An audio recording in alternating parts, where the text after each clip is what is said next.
Do you remember the first music that you were into? The very first music that I was into, I should think, was it was most probably the sort of 60s pop that my cousins were listening to, I should think, which included a bit of everything. And I remember, let's see, earliest musical memory. I don't know. I think the earliest musical memory that I have is actually my grandmother, who lived with us, and she played the piano beautifully, and she was a very strange woman. And I was playing in the garden, and she came and got me from the garden, brought me into the house, and she played this thing on the piano, and it was like, I giggled. It was so incredible. It was just like, I was so excited. I was just standing there laughing. And then she said, right, now you try. And I hated it. I hated what I did. I loved what she did, but I had no coordination, and it frustrated me. And I would then, my parents tried to give me piano lessons, and they didn't work. I remember running to the lesson late and thinking, if I can run to that lamppost before that car arrives, the piano teacher will not be there. Right, so, it's like that. And so I gave it up and didn't get involved with music then for a long time. Until I bought a saxophone, really. I started playing a saxophone in London in 1970, 77, 78. Started making really awful noises on a saxophone back then, yeah. And I loved jazz. I loved, there was a jazz shop where I lived in King's Cross called Mole Jazz, and it's there still. And I used to go and buy records by, let's think, Oliver Nelson, Blues and the Abstract Truth, I remember buying. A Jerry Mulligan record, I can't remember, because all my records got stolen when I was about 19. So. And I got really into jazz, and at the same time there was punk going on, and I liked punk, and I wanted to play the saxophone. And that's how it sort of, musically got started, I suppose. So you can really play the saxophone? I could once, not very well now. I don't practice enough. My whole effort went into basically using the new technologies available. And I started out quite early, and I use a very old program for programming, which has now become more than a computer. It's become a bit of an instrument for me, if you see what I mean. So it's a different way of thinking about music. So the saxophone takes second place, and the computer becomes the main instrument. And it's like, when you are introduced to a computer, you're first amazed by what the machine can do. And then after a while, what the machine can do becomes very boring. And it's then what you can do, using it as an instrument. And then the whole thing becomes a sophisticated process, and it's quite interesting. And that interests me more now than playing the saxophone. But you're still using a lot of sounds that are considered as jazz in your music. Yeah, there's a lot of jazz there. I like jazz. It's like jazz is it's got mind and body in it, if you see what I mean. It's got thought. It's got very intelligent thought, and at the same time, it makes your body want to move. And I think that's two of the greatest things about music. So it's a bit of both. It's much more human. It's a very human kind of music, I think, jazz. And so I'm always interested in it. I think it'll always play a part in my music to some extent. But you're not interested in live jazz or so-called live jazz? No. I was in London. I come back from America for a little holiday, and Ornette Coleman was playing in London. And he was playing in the center of the stage. He had 2 guitarists, 2 drummers, and 2 bass guitarists. And the show started where every single person started to play their instrument, okay? So you could hear them on their own. And then they would all start to play together. And it would become this incredible free-form, flowing thing of music. And Ornette Coleman would be in the middle playing soprano saxophone, violin, and trumpet, right? And it was the most incredible gig I've ever seen in my life. Absolutely incredible. You heard everybody before, you knew what everybody was doing. It was absolutely extraordinary. And at one point, Coleman put down the saxophone, he picked up the violin, and he made the violin sound exactly like what he'd just been playing on the saxophone. And you couldn't, for a moment, you thought, no, man, he's playing the violin. Where's the saxophone? You know, like that. It was incredible. Anyway, I then went back to America, and Ornette Coleman was playing again in San Francisco. So I thought, brilliant, fantastic, good, this shit. It was the biggest pile of shit I've ever seen in my life.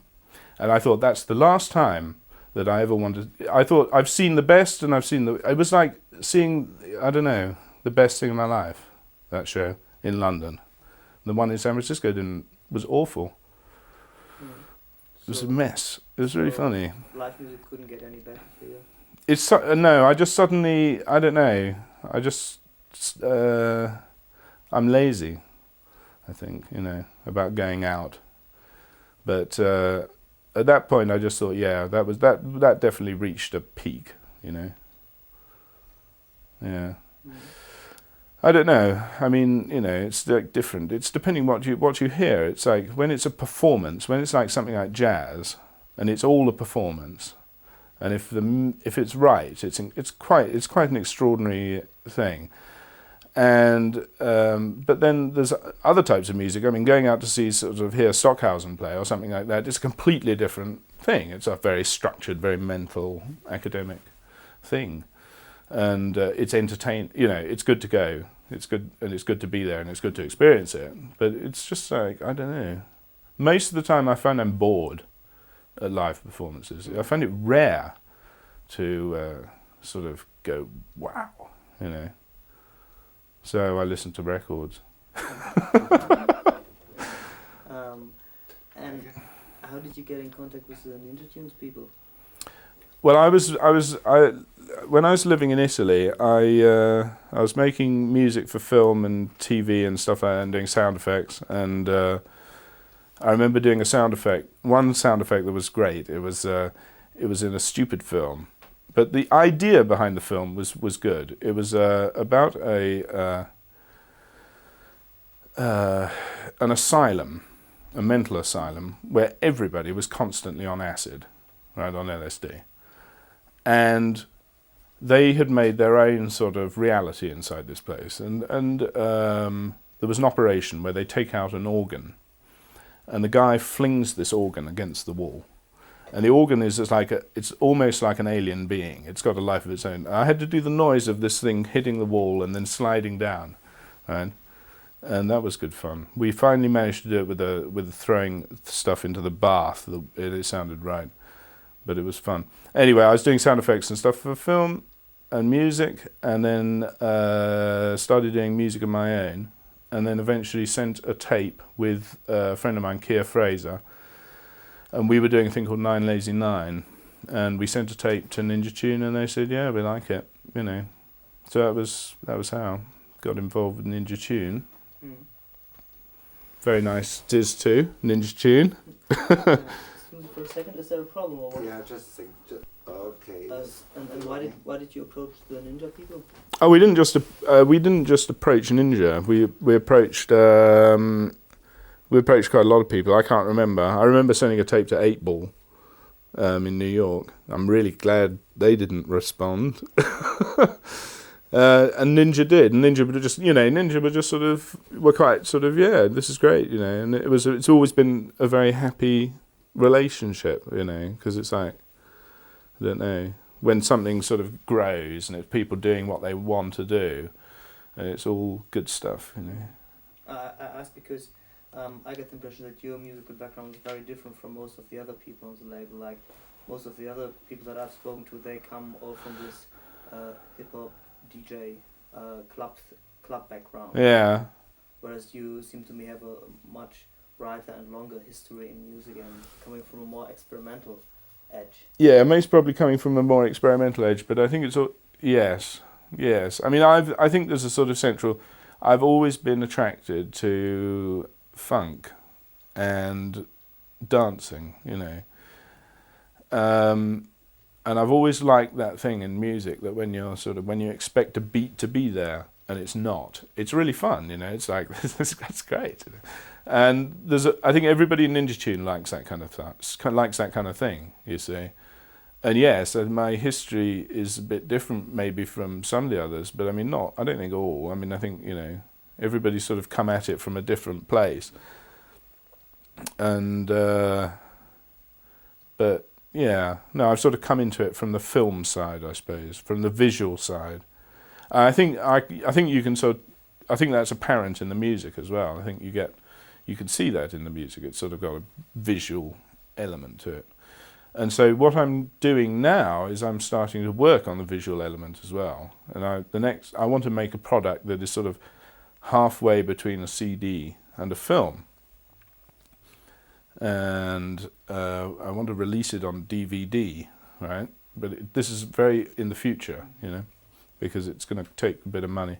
But we've already shot about 2.5 hours of Super 8 film, where the camera is constantly in motion, and we developed a nice little system of getting stretches of cable, steel cable, about 300 meters long. Okay, so it's a lot. You can go across a lot of land, and then the camera sits on a little trolley on the cart, and you sling the camera down.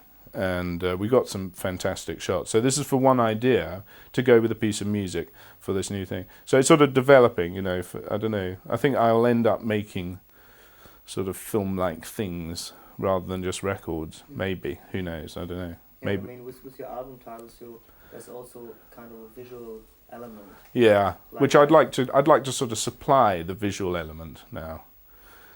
And maybe if I'm shit at it, I won't do it. But if it works out well, I'd like to try, yeah. And I don't know. I don't know whether it'll be... I think it'll be okay, So that's plans for the future. And, when it comes to producing your music, you do it all on your own in your own studio? Yeah. Yeah, I live with my studio at home. So... I've fucked up your mic on that. Sorry, you have to do a little cut there. I have my studio at home and live with it, and it's sort of it has to be like that because I work at night and work. I like to work for about sometimes like 30 hours sort of non-stop, and so it just has to be at home. Otherwise, it's very difficult. And so now I've also got some more equipment for doing digital video editing, so it's like I can now do the visual, so a lot of the visual stuff at home. So what we're doing is filming on Super 8 and 16mm, and then telesyncing it onto video, and then editing it at home. So it's quite sort of nice operation of being able to make the music as you edit the stuff, if you see what I mean. Makes a slightly different attitude. Mm. And you think ninjatune is the right label to distribute this? Well, it's early days. Nobody is distributing this kind of thing. It's very early days, and it's sort of until people have some kind of thing in their house that is really easy to use and that works, it's not going to be a big thing. And so I think the first thing is that something's going to come along. I expect DVD as a format. I don't know if you know about it, but as a format looks pretty good. It looks as though it can fulfill all the functions that a CDI, for example, promised. We say, oh yes, it's going to be like that. It couldn't. It can't be like that. They're too slow. So this thing can do it, and it just looks like if it becomes a thing that everybody has, I think it would be nice to mix music and film into a new thing. If you see what I mean, it's not a film, it's not a CD, it's a new thing, and I think that a lot of people will be doing that because all of the technology becomes more and more available, and it will change. There are going to be millions of television stations all over all over Europe that are all going to require stuff to put on. And who's going to make this stuff? And it's going to become very similar, I think, to more like what the record industry is now. It's like lots of people want to listen to music, but who's making, who's going to make the good stuff? And because the big guys certainly aren't, on the whole. They're just sort of flossing the teeth of, of the hamburger chain. Anyway. Maybe let's come back to the label Ninjatune. Or what do you like about being on Ninjatunes? Why can you kind of identify it? Okay, well, ninjatune is an independent setup set up by people who didn't want to work with the big guys anymore because the big guys were just it was just too much of a rip-off. And so Cold Cut set up Ninjatune, got Pete Quick to run it, for them, and Pete Quick has sort of put a lot of effort into doing what he's done, and has made it something. And everybody who's working here is doing what they want to do, which makes a huge difference. If you're working with a group of people, where if you can imagine working in an office where everybody's ambition was sort of not going anywhere, everybody was pleased with the way they are, it makes an enormous difference. There's no pushing, there's no shoving, there's no sort of combat, there's no egos flying around, so it's just like, good, let's get it together, and it works, and it's an honest company, and it's good. Is this what you would call like the ninja philosophy, or is it going a bit deeper? Well, I think it makes a huge difference when you're working at something that you really want to do, and in return the world is paying you to do that. It makes a big difference to your philosophy of life, I think. I mean, otherwise, things become a big struggle all the time, and you're full of frustration and stress, because you're constantly trying to achieve that thing. And I think that it is quite possible to do it. I think most people just I don't know. It's luck, isn't it? It's the luck of getting the right people together, I think, that makes it work. And how do you fit in with the other projects that are coming out on Ninjatunes? Do you work with other people? No, not very much. I do work normally by myself. It's terribly difficult working with other. Computers are made to have one operator. So if you're going to sort of do something successfully, you've got to have two computers, right, that are both synchronizing the studio at the same time, which is it's possible. It becomes quite confusing. So what you're doing is you've both got the work in front of you, and you can both add things at the same time, but it doesn't sort of appear on the other person's computer at the same time, if you see what I mean. It's a complicated it's complicated. If you find somebody who works with the same program as you, then it's quite easy. But if they don't have the same program, it's quite difficult. I prefer to work with musicians who who play instruments, I think. I love getting people in and then cutting it all up and just rearranging the whole thing. I mean, musicians come in, play some stuff, and use it as a sample from a record. Yeah. No, I did a track recently for a German. It was a sort of remix with a guy called. There was a film composer in the 60s and 70s called Jerry Van Rooyen. He was Dutch, and he made music for rather cheap. There was a cheap, rather sort of what do you call them? Sort of sleazy German sort of films of that period, let's think of some shit. You'll have to cut this. Hold on, I'll tell you. Wait a minute. What's the fucking name?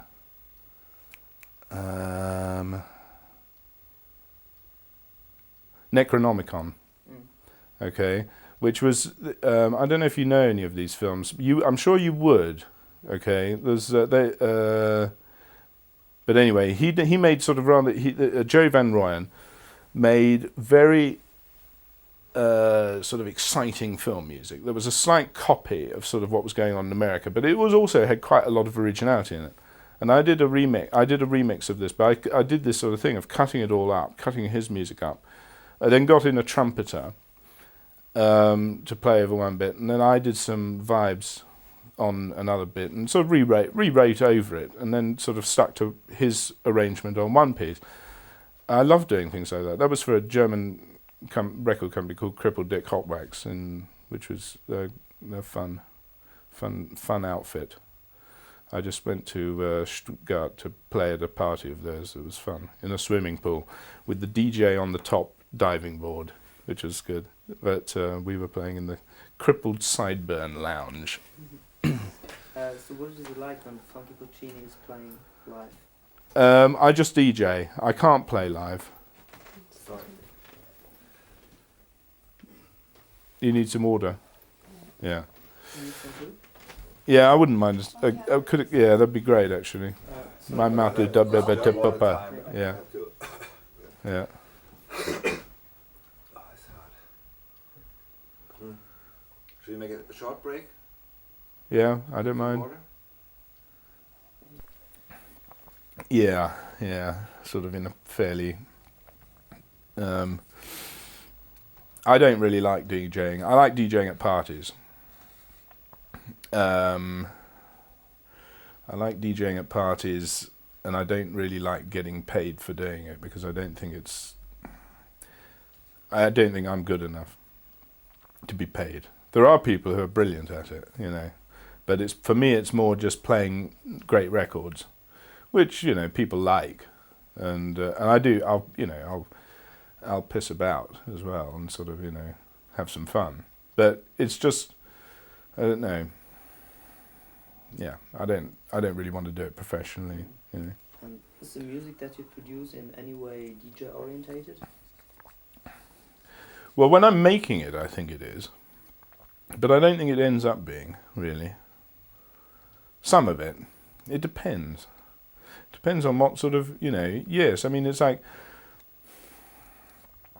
depends on the place and depends on the people who are there and what sort of music they want to hear. But I mean it's like it's not really made to have a blasting night out on the dance floor. Let's face it, because it pisses you about too much. The music sort of stops in the middle of nowhere and you don't know where it's going, and it's all like that. So I think it's more fun to listen to perhaps than just sort of on the dance floor.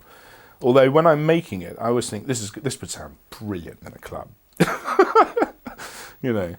It's sort of funny. And then you hear it the next day and you suddenly realise, no, it wouldn't sound good in a club. There was one of your records that I played kind of regularly. Was this Bubble or Double? Double, yeah. That one version, one mix worked Yeah, in the club context. yeah. It's a bit slow though. It's better at 45. I thought it was supposed to be on 45. Oh, I see. Yeah, no, it's better playing the one on the album at 45. If you play the double on the album at 45, then it gets up to quite a decent beat, if you see what I mean. And the 45, well, yes, it's cut at 45, so you can only put that down to 33, which would be a bit slow. But double is, double was a nice. I like double. That was a friend of mine played the organ on that, called Finton, and. He did a nice job on that. Yeah, so it's I don't know. I don't listen to as much of the old stuff anymore. Maybe let's talk a bit about your titles. What was like the concept of the album Headphone Sex? Headphone Sex. Well, Headphone Sex was really to make a kind of sexual oral scope. A sexual oral scope that was like music that was meant to sort of slightly seduce you into a sort of druggy haze, I suppose, let's be frank. And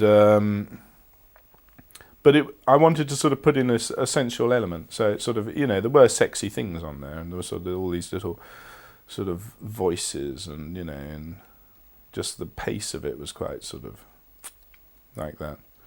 I don't, that was my entertainment for those months, making that. So it's like, and then Love, Pussycats and Car X is very different. And I think the next album I make will be very different.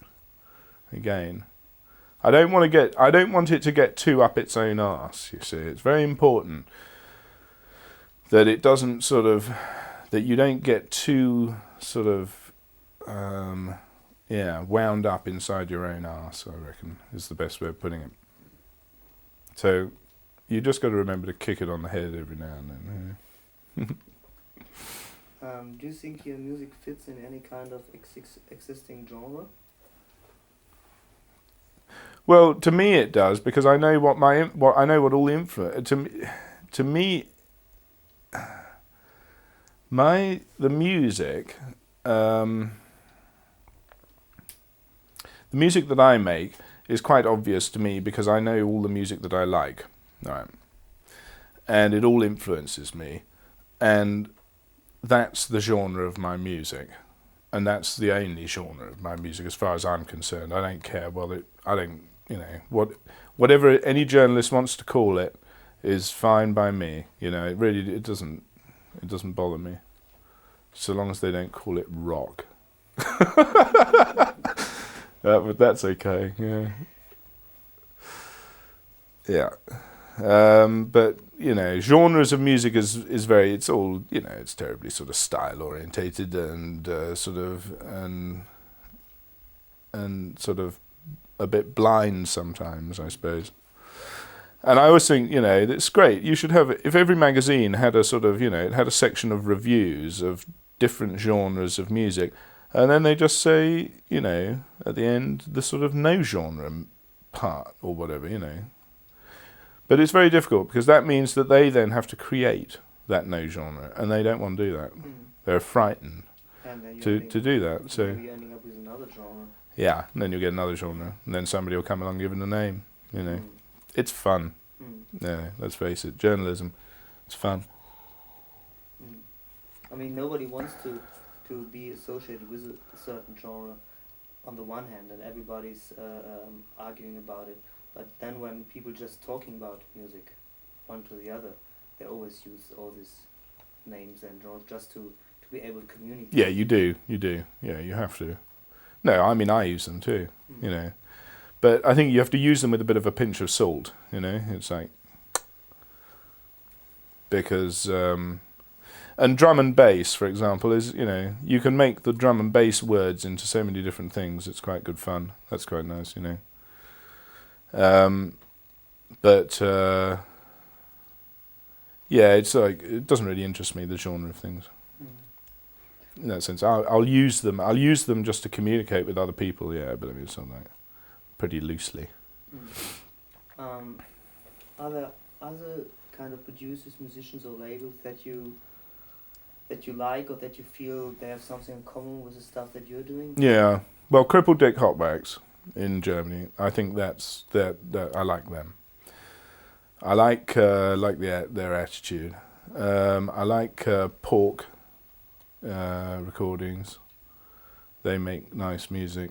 I'm sure there are lots that I can't think of at the moment, but yes, there are quite a few. I mean, I don't know. I just like good good music. I like it, and it's more when it's independent. It's a bit freer, so it's a bit more interesting.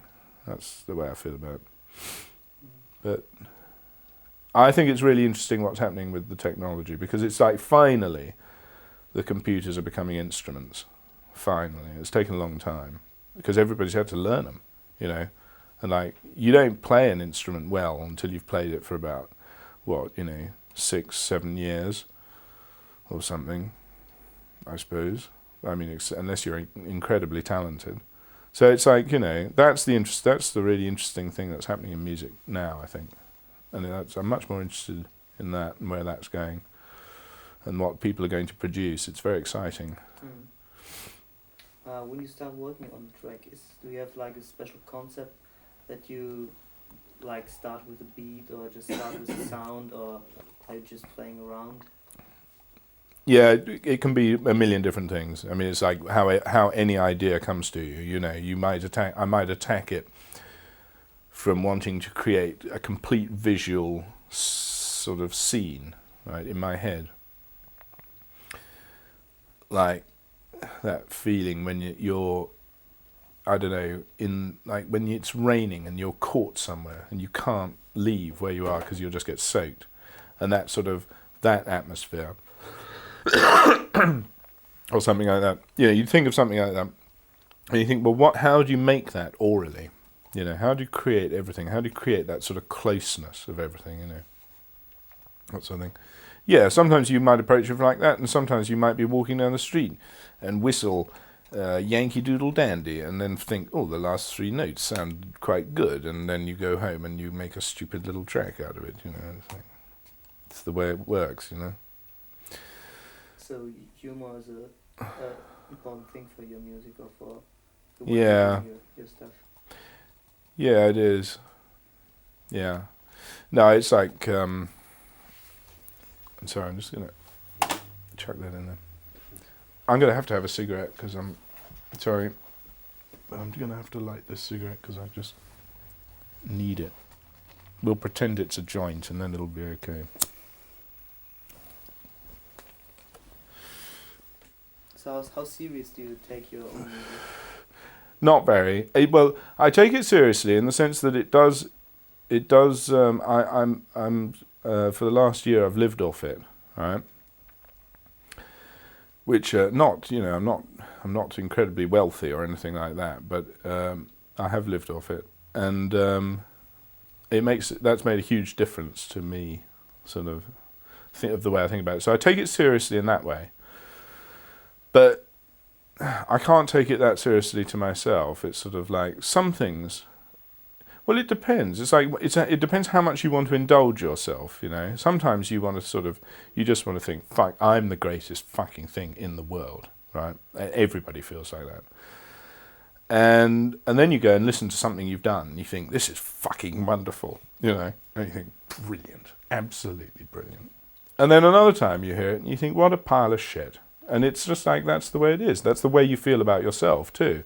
You know, it's like the difference. One day you wake up, you look at yourself in the mirror and you think, you're looking good. You know, and the next day you look up and you think, Jesus Christ, and you turn the fucking mirror around and that's it. You know, you don't ever want to see yourself again.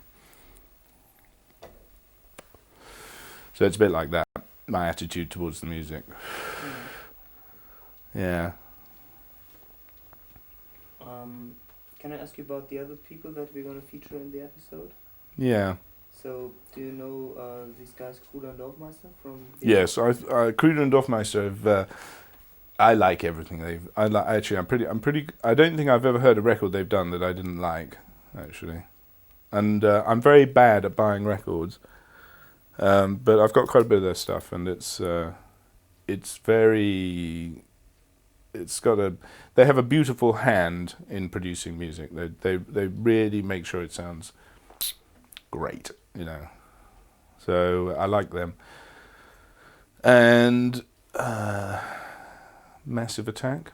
Did you say you were doing as well? Yeah, but excuse me for a second. The monitor went black. Yeah, another 2 minutes and we have to change the tape anyway. Okay. Yeah, Massive Attack. Well, they made one of the greatest tracks of all time, I think. Which one? Oh, I can't. What's it? You know, the one with the Everyone's got a different. Unfinished Symphony, Unfinished Sympathy. That track, I think, is it's got a beautiful pace to it. It's really gorgeously produced, superb.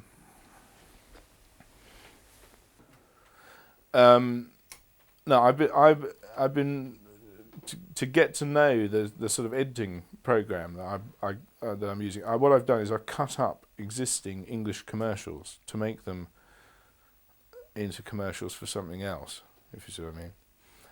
And they're not very. I don't think the people who made who make the products that the original commercials are for would be very happy to, for them to be seen on a sort of a huge network. But, if you guys want to take the risk.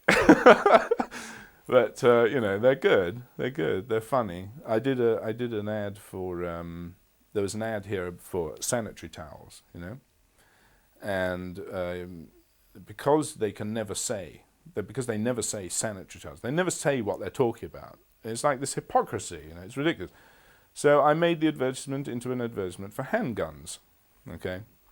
So the girl is sitting there and she's saying, Oh, it's it's brilliant. My life has really changed since I got this thing, and it's made, it's brilliant, brilliant. I used to use the old ones I used to use, and then we shot up these old black and white photos of these two old-looking handguns, She said, but now life's wonderful, and it's bright new, brand new handgun, super color there, super reliable, and then she says, at the end of the ad, she says, and all my friends have been using them for ages. Like this, And then we did, so the last shot was, you see these 2 packets of these sanitary towels on the thing, and then I superimposed this guy going bam with his pistol on the front, took out their logo and put mine in.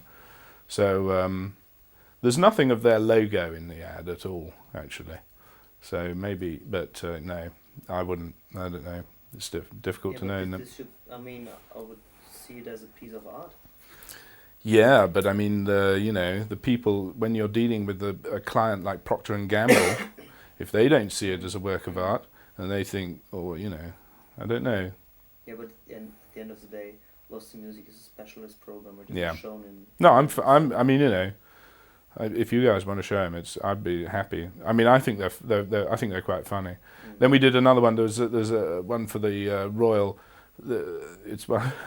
We mixed up 2 ads. One for the Royal Air Force, for the Royal Army actually, and another one for holiday camps. Okay, in the English countryside, and there was this voice going on saying about how fantastic it was and how little stress there is. And then we cut in the guy, one of the English pilots who'd been shot down in the war with Iraq, right? When he was being tortured, and he was on TV, and it's like him, and it's just saying, when she says, "So just relax," you see him, and then at the end there's a punchline, and all this. And there's another one for Harrods. The one for Harrods is great, yeah. But yeah, so I've just enjoyed making them really, but I'd be happy to give them to you. But you haven't worked on any more like video clip format things? No, yes, I've started, but it's as I say, it's all part of a big project. It's part of a very long project, and it's quite complicated. What we're trying to do is we're trying to use available technology that's cheap, right, to make very sophisticated things. Sounds good, but the cheap technology always costs more than you think, And but we're looking into the whole thing of micro cameras at the moment, and when the whole of your camera, if it's a good quality camera, the smaller it becomes, all of the equipment that you need to control the camera becomes so much cheaper. And so you can attach your camera to a model airplane, you can put your camera here, you can put your camera there, you can get all these shots. Before, you need so much money to do this. So that's the way I'd like to that's where I'm sort of thinking about at the moment. But and then and edit it at home, and make the music at the same time. It's an enormous amount of work. One last thing I would like to cover is the topic of remixing. Yeah. Have you done any remixes for other people? Yeah. I've done quite a few remixes for other people. And normally when I do a remix, I think it's more a sort of collaboration. I mean, I sort of see it as you're being sent a lot of material, which you can do anything you like with. And sometimes it works and sometimes it doesn't. And but normally I wouldn't do a remix unless I thought, I could, I like the sound of that thing. I'd like to do something with that sort of thing. And I did a remix for the with the Jerry Van Rooyen thing in Germany recently. And I've done remixes for various different people. But it's it's not something I want to sort of, I don't know, it's like my life is very full at the moment, having to find a new house and things like that. And when you're trying to do that, the idea of doing remixes as well is you just got to take it easy, for a bit. And have you ever given some of your music to other people to remix? Yeah. Luc Vibert has done remixes, and so has Square Pusher, and some other people. I mean, that's more actually the record company doing that than me personally. I mean, I'm asked, would I like them to do one, but I like Square Pusher very much. I like Luke Vibert I like their music. It's good, and so I was happy for them, to do one. And but remixing is funny. It's like, I think what you're really doing is you're making a new record where it's like it should be really sort of 50% for the person who's remixed it and 50% for the original artist, sort of thing. I think that sort of should really be the way it works, although it doesn't work like that all the time. Just get a flat fee, that's it. Yeah.